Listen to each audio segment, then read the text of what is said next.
fais mes discours par jour avec des notes.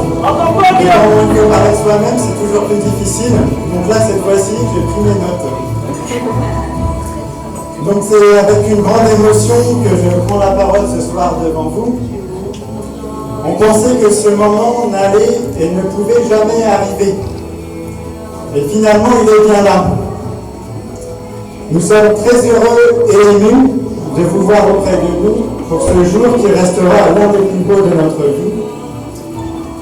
D'autant plus qu'il y a encore à peine 1 an et demi, bientôt, nous n'aurions pu l'imaginer puisque la loi ne permettait pas une telle union.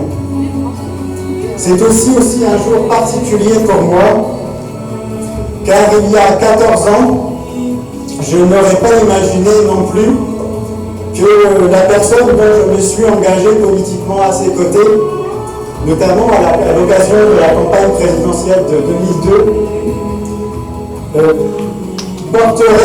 qui portait déjà à l'époque un message qui aujourd'hui a une résonance toute particulière et qui dépasse toutes les opinions, tous les clivages politiques, qui portait déjà donc ce moment particulier où ce message qui a encore justement cette résonance particulière où la peur de l'autre ou de la personne différente prospère encore malheureusement.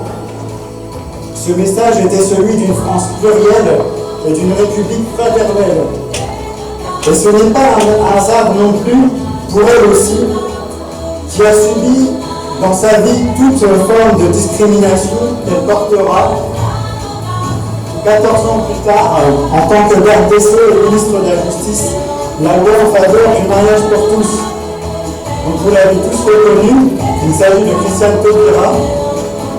Grégory, un de mes témoins, rencontré sur les bancs du lycée en classe de seconde en 1995, ça remonte déjà.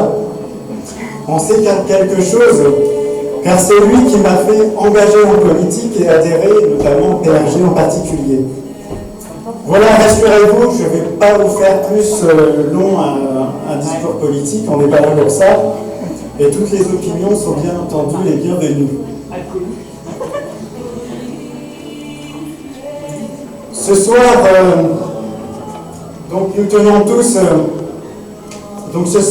je suis ému, voilà, je perds mes mots, qui m'arrive rarement. Donc nous tenons vraiment à vous remercier de vous être déplacés et une fois encore d'avoir répondu présent. Certains ne pouvaient pas être tous disponibles, c'est pas toujours évident.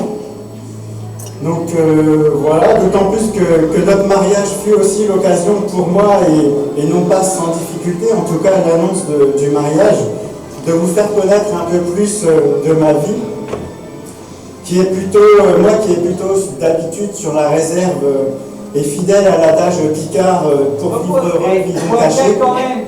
Je remercie tout particulièrement Cédric pour m'avoir permis de faire tout ce chemin. Donc c'est un nouveau chapitre du roman de notre vie qui s'ouvre désormais ensemble à nous.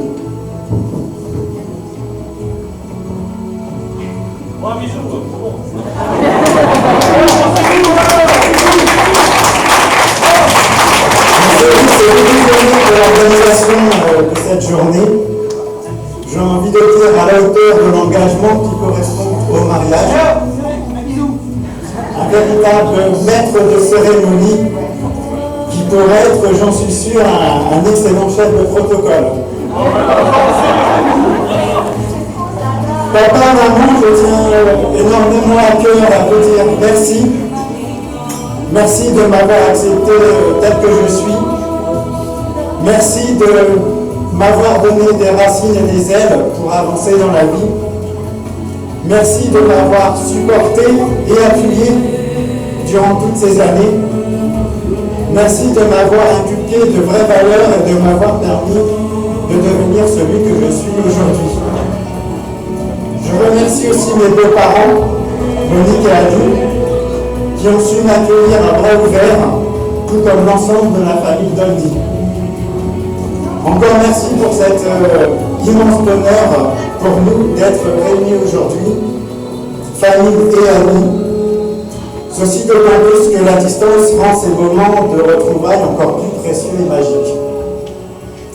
Pour partager ce moment de joie, Cédric vous a mijoté une petite soirée, dont nous espérons qu'elle fera guérard. Merci à tous ceux qui se sont investis dans l'organisation. À présent, nous vous souhaitons de passer une agréable soirée.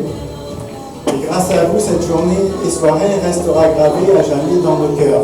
Merci.